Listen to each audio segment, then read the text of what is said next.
എല്ലാവർക്കും നമസ്കാരം. എന്നോട് പലപ്പോഴും പല ആൾക്കാരും ചോദിക്കുന്ന ഒരു ചോദ്യമാണ്, എന്താ ജാതി? ഞാൻ ചിരിച്ചുകൊണ്ട് മറുപടി പറയാറുണ്ട്, മനുഷ്യജാതി. ഞാൻ നിങ്ങളോട് ചോദിക്കുകയാണ്, നിങ്ങളോട് ആരെങ്കിലും ഇങ്ങനെ ചോദിച്ചിട്ടുണ്ടോ? ഉണ്ടെങ്കിൽ അവർക്ക് നിങ്ങൾ എന്ത് മറുപടി ആയിരിക്കും കൊടുത്തിട്ടുണ്ടാവുക? ഇന്നും നമ്മുടെ നാട്ടിൽ ഈ ജാതിയുടെ പേരിൽ മാറ്റി നിർത്തപ്പെടുന്ന ഒരു സമൂഹമുണ്ട്. ഇല്ലെന്നൊക്കെ എത്ര പറഞ്ഞാലും, എത്രമാത്രം പുരോഗമനം പറഞ്ഞാലും ജാതിയുടെ പേരിൽ അവഹേളനം നേരിടുന്ന ആൾക്കാരുണ്ട്. അവർ കുടിച്ച ഗ്ലാസ്സിൽ വെള്ളം കുടിക്കില്ല, അവർ കഴിച്ച പാത്രത്തിൽ ഭക്ഷണം കഴിക്കില്ല, അവരിരുന്ന സീറ്റിൽ തുടച്ചിട്ടോ കഴുകിയിട്ടോ അല്ലാണ്ട് ഇരിക്കത്തില്ല. ഇമാതിരി ചെയ്യുന്ന ആൾക്കാർ ഇഷ്ടംപോലെ ആൾക്കാരുണ്ട്. ഈ ഒരു വീഡിയോ ചെയ്യാൻ കാരണം, എന്ത് ജാതി, എന്ത് മതം, എന്ത് രാഷ്ട്രീയം, എല്ലാവരും മനുഷ്യരാണ് എന്ന് ചിന്തിക്കുന്ന ഒരാളാണ് ഞാൻ. ഒന്ന് വീണ് കിടക്കുമ്പോൾ എടുക്കാൻ വരുന്നവൻ്റെ ജാതി നോക്കിയിട്ടല്ല നമ്മൾ അവന് കൈ കൊടുക്കുന്നത്. ഫ്ലഡ് വന്നു, നിപ്പ വന്നു, കൊറോണ വന്നു, സുനാമി വന്നു, ഈ സമയത്തൊന്നും തന്നെ ജാതിയോ മതമോ നോക്കിയിട്ടില്ല. പക്ഷേ ഒരു കൂട്ടം ആൾക്കാർ ഇതെല്ലാം മറന്നിട്ട് ജാതിയുടെ പേരിൽ അധിക്ഷേപിച്ച ഒരു കഥ, അധിക്ഷേപിക്കപ്പെട്ട ഒരു സ്ത്രീയുടെ കഥ, ഇതാണ് നമ്മൾ ഇന്ന് സംസാരിക്കാൻ പോകുന്നത്. ഒരു സ്കൂളിലെ ബസ്സിലെ കിളിയായിരുന്ന ഒരു ചേച്ചി, ആ ചേച്ചിയെ ജാതിയുടെ പേരിൽ അവർക്ക് വൃത്തിയില്ലെന്നും പറഞ്ഞിട്ട് ജോലിയിൽ നിന്ന് പിരിച്ചുവിട്ടു. ആ ഒരു സാഹചര്യം ഒന്ന് ആലോചിച്ച് നോക്കിയേ. ജാതിയുടെ പേര് പറഞ്ഞത് മാത്രമല്ല, ഇവർ കുളിക്കാത്തവരാണ്, ഇവർ അലക്കാത്തവരാണ്, ഇവർക്ക് വൃത്തിയില്ല, ഇവർ സ്മെല്ലാണ് എന്നൊക്കെ പറഞ്ഞ് അധിക്ഷേപിച്ചുകൊണ്ടാണ് പിരിച്ചുവിട്ടത്. എന്ത് തോന്നിയവാസമല്ലേ? ഈ സാഹചര്യത്തിൽ നിങ്ങളായിരുന്നുവെങ്കിൽ നിങ്ങൾ ഇതിനോട് എങ്ങനെ പ്രതികരിക്കും? ഒന്ന് കമൻറ്റ് ചെയ്യൂ. നമുക്കെന്തായാലും ഷാലു പേയാട് സംസാരിക്കുന്ന ഒരു വിഷ്വൽ കണ്ടിട്ടുണ്ടായിരുന്നു. അതാണ് ഞാൻ ഈ വീഡിയോ ചെയ്യാൻ കാരണം. ഈ വാർത്ത ഇന്നലെ അറിഞ്ഞിട്ടുണ്ടായിരുന്നു, ഈ വീഡിയോ ചെയ്യേണ്ടതാണ് എന്നെനിക്ക് തോന്നി. ഇനി ആർക്കും ഇങ്ങനെ ഒരു അനുഭവം ഉണ്ടാവരുത്, ഇനി ആരും ഇങ്ങനെ സങ്കടപ്പെടേണ്ടി വരരുത്. അറ്റ്ലീസ്റ്റ് നമുക്ക് പറയാനുള്ളതെങ്കിലും പറയണം തോന്നി. നമുക്കെന്തായാലും വീഡിയോ ഒന്ന് കണ്ടു നോക്കാം. നിങ്ങൾ ദേഹം നല്ല സ്മെല്ലാണ്, നിങ്ങൾ ജോലിക്ക് എടുക്കാൻ പറ്റില്ല എന്നാണ് അവർ പറഞ്ഞത്. ഈ ദുഷിച്ച മനസ്സുള്ള മനുഷ്യ 21-ാം നൂറ്റാണ്ടിലും ജാതിപരമായി ഭയങ്കരമായിട്ട് അധിക്ഷേപിക്കുന്ന ആൾക്കാർ ഇപ്പോഴും ഉണ്ട്.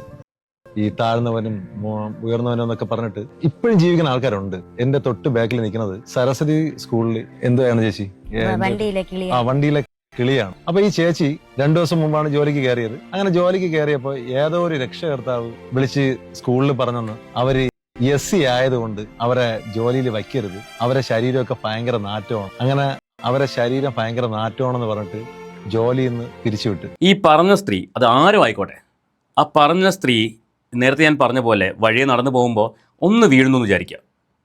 എടുക്കാൻ വരുന്നവൻ്റെ ജാതി നോക്കിയിട്ടാണോ നിങ്ങൾ അവൻ കൈ കൊടുക്കുന്നത്? അവൻ വന്ന് കോരിയെടുത്തുകൊണ്ട് പോവുക ചെയ്യുന്നത്. അവൻ ചിലപ്പോൾ ഈ പറയുന്ന SC ST ഒക്കെ ആയിരിക്കാം. അവിടെ നിങ്ങൾ ജാതി നോക്കില്ല. ഇവിടെ നിങ്ങൾക്ക് അവർ വണ്ടിയിലെ കിളിയായി പോയി, അവരുടെ ജാതി താഴ്ന്നു പോയി. മനുഷ്യരാണോ നിങ്ങളൊക്കെ? മനുഷ്യരാണോ? അതും ഈ കാലത്ത്. പുരോഗമനം പറയാൻ കൊള്ളാം, പക്ഷെ അത് ലൈഫിൽ പ്രവർത്തിക്കാനാണ് ബുദ്ധിമുട്ട്. കഷ്ടം.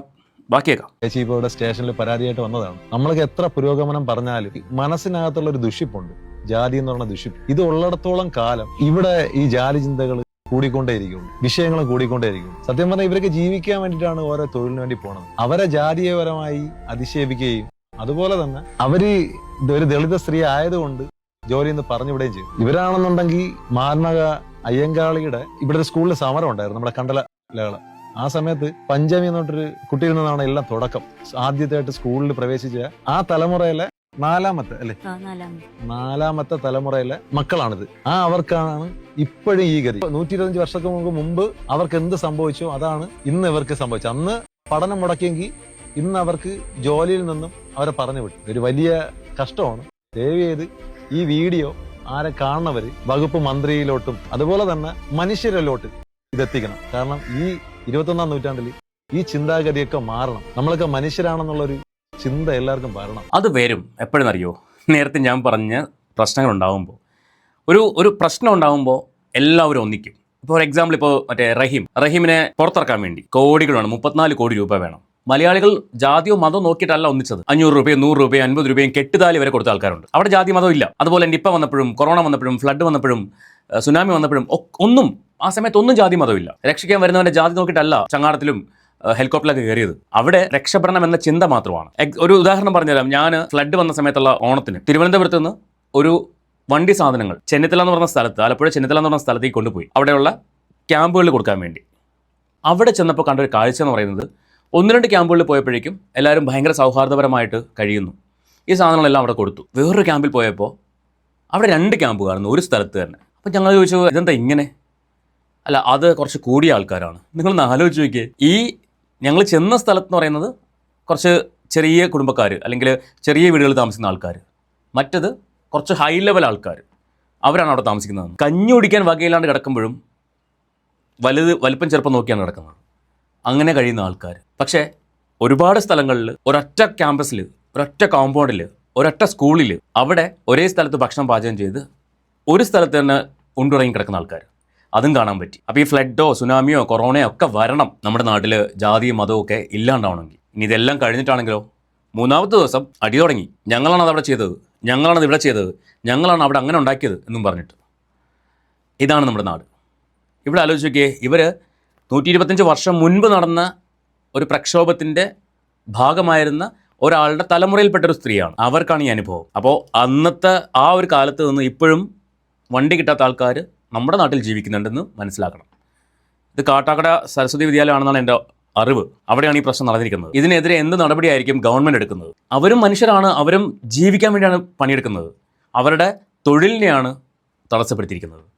ഇവിടെ ഒരുപാട് സംഘടനകളുണ്ടല്ലോ, തൊഴിൽ തടസ്സപ്പെടുത്താൻ പാടില്ല എന്ന് പറഞ്ഞ് മുദ്രാവാക്യം വിളിക്കുന്നവർ എവിടെ പോയി? എന്താ ഇടപെടുന്നില്ല? ഇതിനെതിരെ ശക്തമായ നടപടി എടുക്കണം തന്നെ എനിക്കും പറയാനുള്ളത്. എടുത്തേ പറ്റൂ. കാര്യം അവർക്കും ഈ നാട്ടിൽ ജീവിക്കാനുള്ള അവകാശമുണ്ട്. ജാതിയുടെ പേരും പറഞ്ഞിട്ടല്ല അവർ മാറ്റി നിർത്തേണ്ടത്. അവരെന്തെങ്കിലും തെറ്റ് ചെയ്യട്ടെ, നിങ്ങൾ മാറ്റി നിർത്തിക്കോ. അല്ലാണ്ട് ജാതി മതവും പറഞ്ഞിട്ടല്ല അവരുടെ ജോലി കളയിക്കേണ്ടത്. തോന്നിവാസം കാണിക്കുന്നത്, ശുദ്ധ തോന്നിവാസം. ബാക്കി കേൾക്കാം. മാത്രമേ ഇനി അങ്ങോട്ട് പോവുള്ളൂ. നമ്മൾ നാളെ വീണ് കിടക്കുമ്പോൾ ചിലപ്പോൾ ഇവരെ ബ്ലഡ് ആയിരിക്കും നമുക്ക് തരേണ്ടത്. ഒരിക്കലും ദയവ് ചെയ്ത് ഈ ജാതിപരമായി അവര് ഈ പറഞ്ഞ പോലെ ദളിത സ്ത്രീയായി ജനിച്ചെന്ന് പറഞ്ഞിട്ട് അവർ മനുഷ്യനല്ല എന്നല്ല, അവർക്ക് നമ്മളെ പോലെ ഭൂമിയിൽ ജീവിക്കാനും എല്ലാ അവകാശവും അവർക്കും ഉണ്ട്. ദയവ് ചെയ്ത് ഈ ജാതി വെറിയന്മാർ ഇങ്ങനെയുള്ള ആൾക്കാരെ കഴിയണത് ഉപദ്രവിക്കാതിരിക്കാൻ ശ്രമിക്കും. അല്ല, ദളിത സ്ത്രീ എന്താ മനുഷ്യ സ്ത്രീ അല്ലേ? അവരുടെ ചോരയും ചുവപ്പല്ലേ? വേറെ കളറാണോ? അവർ കഴിക്കുന്നതും ചോറ് തന്നെയല്ലേ? നിങ്ങൾ കഴിക്കുന്നതും ചോറ് തന്നെയല്ലേ? അതോ നിങ്ങൾ വേറെ മറ്റേ നോർത്ത് ഇന്ത്യൻ ഫുഡാണോ കഴിക്കുന്നത്? അല്ലെങ്കിൽ വേറെ വല്ല രാജ്യത്തെ ഫുഡാണോ കഴിക്കുന്നത്? ഒന്നും അല്ലല്ലോ. എല്ലാവരും ഒന്ന് തന്നെയാണോ? എല്ലാവരും മനുഷ്യരാണ്. അത് എന്നാ നീയൊക്കെ മനസ്സിലാക്കുന്നത്? ഏത് കാലത്ത് മനസ്സിലാക്കും ഇനി? ജാതിയുടെ പേരും പറഞ്ഞിട്ട് തമ്മിൽ കൊല്ലുക, സ്നേഹിച്ചവർ തമ്മിൽ പിരിക്കുക, എന്തോ ആണോ നടക്കുന്നത്? ആഫ്റ്റർ ഓൾ എല്ലാവരും മനുഷ്യരല്ലേ? എന്ത് ചിന്താഗതികളാണെന്ന് മനസ്സിലാവാത്തത്. കേൾക്കാൻ ബാക്കി. അവരും ഈ സമൂഹത്തിലുള്ളവരാണ്, അവർക്കും ജീവിക്കാനുള്ള അവകാശമുണ്ട്, അവർക്കും തൊഴിലെടുത്ത് തന്നെ ജീവിക്കണം, അവർക്കും മക്കളുണ്ട്, കുടുംബമുണ്ട്, എല്ലാം ഉണ്ട്. അപ്പൊ അവരെ ജീവിക്കാൻ അനുവദിക്കണം. ഇല്ലെന്നുണ്ടെങ്കിൽ സത്യമായിട്ടും നല്ലൊരു തലമുറ ഇപ്പൊ വളർന്നു വരുന്നുണ്ട്. നിങ്ങളൊക്കെ വലിയ വില കൊടുക്കേണ്ടി വരും. ഈ സവർണർ എന്ന് പറയുന്ന ആൾക്കാരായാലും ആരായാലും മനുഷ്യനെ ജാതിപരമായിട്ട് കാണുന്ന ആൾക്കാർ ഉറപ്പായിട്ടും വലിയ വില കൊടുക്കേണ്ടി വരും. പണ്ട് കാലത്ത് പാവപ്പെട്ടവർക്ക് പഠിക്കാനുള്ള അവസരമില്ലായിരുന്നു. അഥവാ എന്തെങ്കിലും താണജാതിയിലുള്ളവർ കേട്ട് പഠിച്ചു കഴിഞ്ഞാൽ അവരെ ചെവിയിൽ ഈയം ഉരുക്കി ഒഴിക്കുന്ന ഒരു കാലഘട്ടം ഉണ്ടായിരുന്നു. ആ കാലഘട്ടത്ത് നമ്മുടെ കണ്ടല ഒരു ലഹള നടന്നു. മഹാത്മാ അയ്യങ്കാളി പഞ്ചമി എന്ന് പറഞ്ഞ ഒരു കൊച്ചിന് കർഷക ലഹള എന്ന് പറഞ്ഞിട്ട് അന്ന് സ്കൂളിൽ കൈപിടിച്ചു കൊണ്ടുപോയൊരു സംഭവമുണ്ട്. അതിന്റെ 4ാമത്തെ തലമുറയിലുള്ള ആൾക്കാർക്ക് ഇപ്പോഴും സ്കൂളിൽ കയറി ജോലി ചെയ്യാൻ ഭയങ്കര ബുദ്ധിമുട്ടാണ്. അവരെ ജാതീയമായി പറഞ്ഞ് അധിക്ഷേപിച്ച് ജോലിയിൽ നിന്നും ഇന്നലെ പറഞ്ഞു വിട്ടു. ഞങ്ങളുടെ കുട്ടികൾക്ക് നിങ്ങൾ വിദ്യാഭ്യാസം തന്നില്ലെങ്കിൽ നിങ്ങളുടെ പാടത്ത് മുട്ടിപ്പുല്ല് കുരിപ്പിക്കുമെന്ന് പറഞ്ഞിട്ട് ഒരു മുദ്രാവാക്യം ഉണ്ടായിരുന്നു. അന്ന് നടത്തിയ ഒരു ലഹളയുടെ അനന്തരഫലമായിട്ടാണ് ഇന്ന് എല്ലാവർക്കും സ്കൂളിൽ പോയി പഠിക്കാനുള്ളൊരു സാഹചര്യം ഉണ്ടായത്. അതേ വീട്ടുകാർക്ക് 4ാം തലമുറയിൽപ്പെട്ടവർക്ക് ഇപ്പോഴും അതേ അവഗണന. ഈ സ്കൂളിൽ പഠിക്കുന്ന കുട്ടികളുടെ അവസ്ഥ ആലോചിച്ച് നോക്കിയേ. ആ പാരന്റിന്റെ, ആ വിളിച്ചു പറഞ്ഞ പാരന്റിന്റെ മക്കളുടെ അവസ്ഥ ആലോചിച്ച് നോക്കിയേ. അവരുടെ കൂട്ടുകാർ എത്തരത്തിലുള്ള കൂട്ടുകാരായിരിക്കും? ഉന്നത കുലജാതരായിട്ടുള്ള കൂട്ടുകാരായിരിക്കും അല്ലേ? അപ്പോൾ ഇപ്പോഴേ ആ കുട്ടികളുടെ മനസ്സിൽ പോലും ജാതി പറഞ്ഞ് കുത്തിവെച്ചായിരിക്കും അവരെ വളർത്തുന്നത്. നാളെ വളർന്നു വരുമ്പോൾ ഈ തന്തേനും തള്ളയും പോലെയല്ലേ ആ കുട്ടികളും ആവുള്ളൂ അല്ലേ? വളർന്നു വരുന്ന തലമുറയെ നശിപ്പിക്കാൻ വേണ്ടി കുറേ പാരൻസ് ഇതുപോലുള്ള കുറേ എണ്ണം. എന്ന് അവസാനിക്കുമെന്ന് ദൈവത്തിനറിയാം. ദൈവത്തിന് തന്നെ അറിയുമോ എന്ന് എനിക്കറിയില്ല. എനിവേ, നിങ്ങളുടെ അഭിപ്രായം നിങ്ങൾ തീർച്ചയായിട്ടും കമൻറ്റ് ബോക്സിൽ എഴുതുക. അതുപോലെ നിങ്ങളോട് ആരെങ്കിലും ജാതി ചോദിച്ചാൽ നിങ്ങൾ അവർക്ക് എന്ത് മറുപടി പറയും? ഞാൻ കേട്ടിട്ടുണ്ട്, ഞാൻ പഠിച്ച സമയത്ത് ടീച്ചേഴ്സ് ഒരാൾ പറഞ്ഞൊരു കാര്യമാണ്, ജാതി ചോദിച്ചപ്പം മുറ്റത്തെ മരം കാണിച്ചു കൊടുത്ത ഒരു ചരിത്രമുള്ള നാടാണ് നമ്മുടെ ജാതി മരം. ആ നാട്ടിലാണ് ഇങ്ങനെയുള്ള കോപ്രായങ്ങൾ നടക്കുന്നത്. അപ്പോൾ നിങ്ങളുടെ അഭിപ്രായം നിങ്ങൾ കമൻറ്റ് ചെയ്യുക. നമുക്ക് മറ്റൊരു വീഡിയോ ആയിട്ട് വീണ്ടും കാണാം. ചാനൽ സബ്സ്ക്രൈബ് ചെയ്യാതെ കാണുന്ന ആൾക്കാരുണ്ടെങ്കിൽ ഒന്ന് സബ്സ്ക്രൈബ് ചെയ്തോളൂ. ഓക്കെ, അതുപോലെ ആ ബെല്ലൈക്കൺ ഓൾ ഓപ്ഷൻ എനേബിൾ വെച്ച് ഹൈപ്പൊക്കെ ഉണ്ടെങ്കിൽ ഒന്ന് കൊടുത്തോളൂ. നമുക്ക് മറ്റൊരു വീഡിയോ ആയിട്ട് വീണ്ടും കാണാം.